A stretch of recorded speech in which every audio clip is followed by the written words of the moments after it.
as Floyd Mayweather has made as much money as Floyd has made, that this would be beneath him. But Floyd is not going to pass up an opportunity to make 10, 15, 20 million dollars. What's his nickname? Money. Money.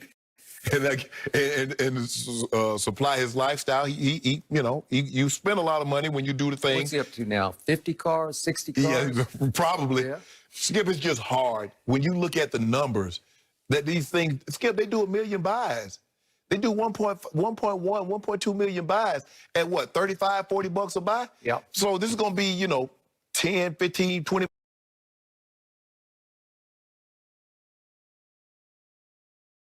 $1 million for Floyd.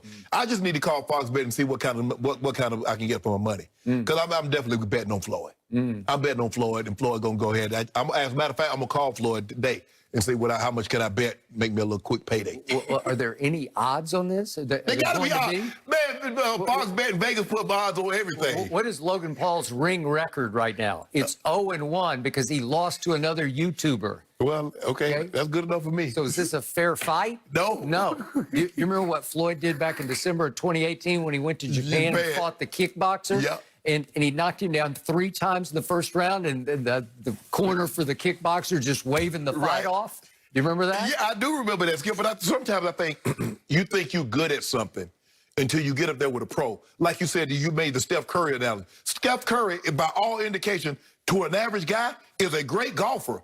But you put him next to Phil Mickelson, or you put him next to one of these pros, and they make Steph Curry look like we look next playing with Steph.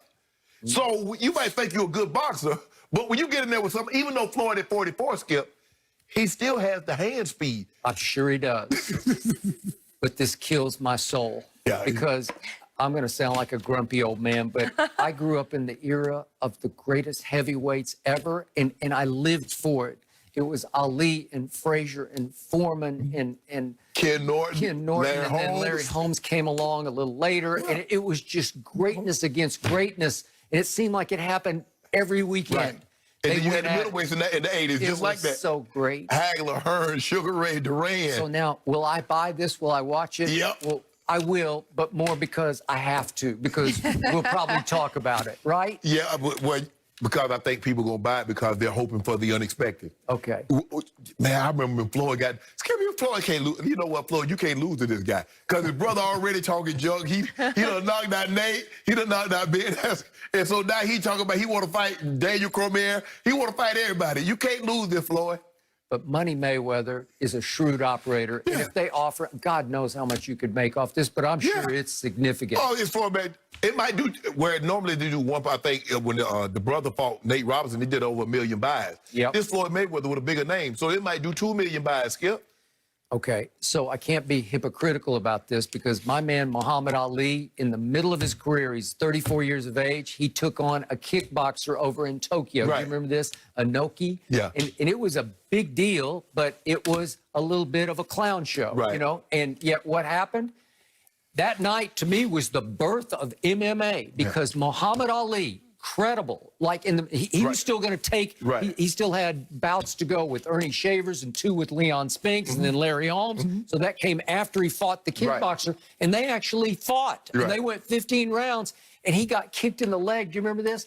Both legs. 107 leg kicks he sustained, and it caused blood clots that nearly led to the amputation of one of Ali's legs because he dared to engage in a kickboxing match with Inoki. Right. In Tokyo. And he also wrestled Gorilla Monsoon, Skip, but that was more of an exhibition. Okay. That's where the Rocky Hulk Hogan Thunder Lips came from, because that was a knockoff of that.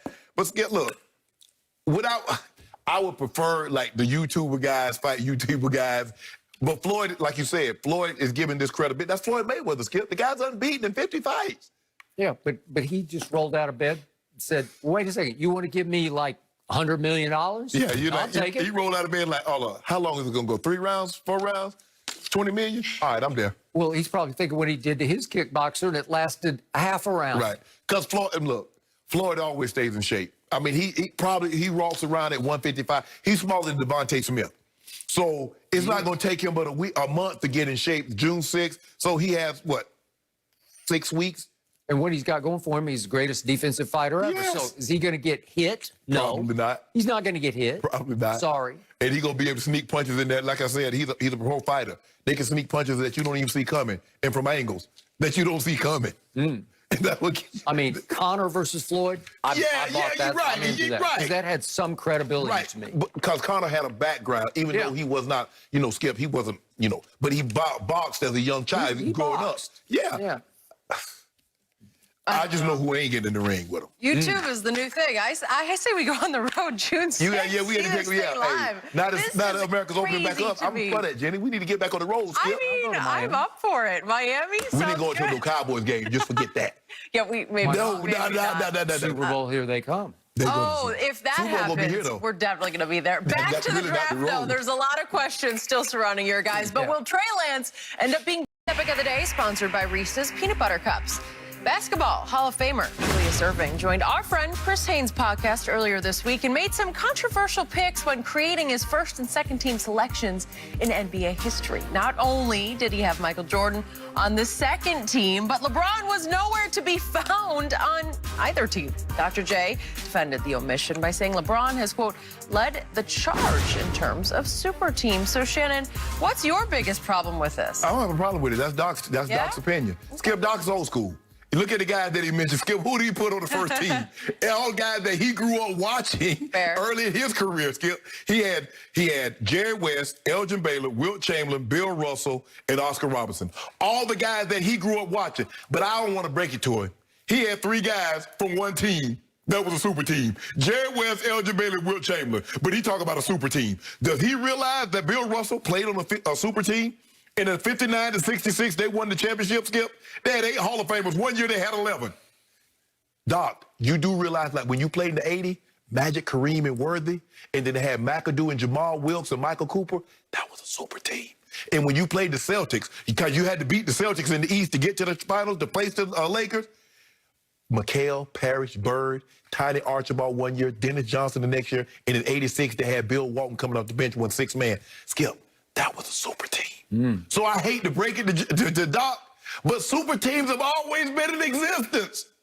The notion, see, and Doc is an old school guy because he says, I want basketball players to just play. See, he had no problem with front offices, general managers, and team putting these super teams together. He just didn't want the players now. Like, hell, if they can put a team together, why can't we? Kyrie, I like you, bro. Hey, I kick it with you. You rock with me. KD, let's go to Brooklyn. LeBron's like, hey, D-Wade, what's up? At the 08 Olympics. Man, you know what? It'd be cool if we got together. We bring Melo back down. Hey, CB, what's up? You want to come down with Miami? So that's the difference now, Skip. It's not so much teams. Because if teams don't want super teams, they could have easily said, KD, you can't bring Kyrie with you. You either come by yourself or we're not. But they're not doing that. So I don't. That's Doc's list. I disagree with it, but he got 2 guys, Magic and Bird, that played on super teams. And he said he don't like super teams. What the hell you think the 80s Lakers were? They were a super team. They got 2 of the, you could make a case, Skip, they got 2 of the top 5 players of all time with Magic and Kareem, can't you? James Worthy wasn't a slot, first ballot Hall of Famer, won 3 titles. Yep. And finals MVP. Okay. So super teams have always been around. This notion that LeBron started something, LeBron started the notion of player empowerment. He did do that. Says we don't have to play all of our careers one place and then we get on our last legs and the team trade us somewhere else. We can go in our prime. He did start that. And plus, if I'm not mistaken, the 08 Celtics were a super team also. Paul Pierce, Ray Allen, and KG. And are we forgetting about the Houston Rockets? You can't keep saying, well, they was on their last leg. They got together for a reason. They didn't get together to go play, go watch, sit on the beach somewhere.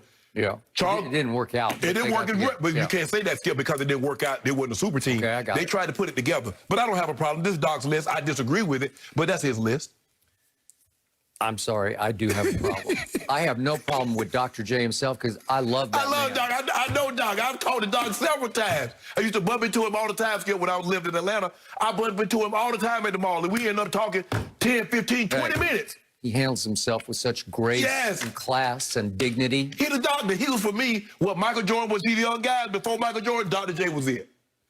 Dr. J was it. But in this case, the doctor is out, as in out of his mind.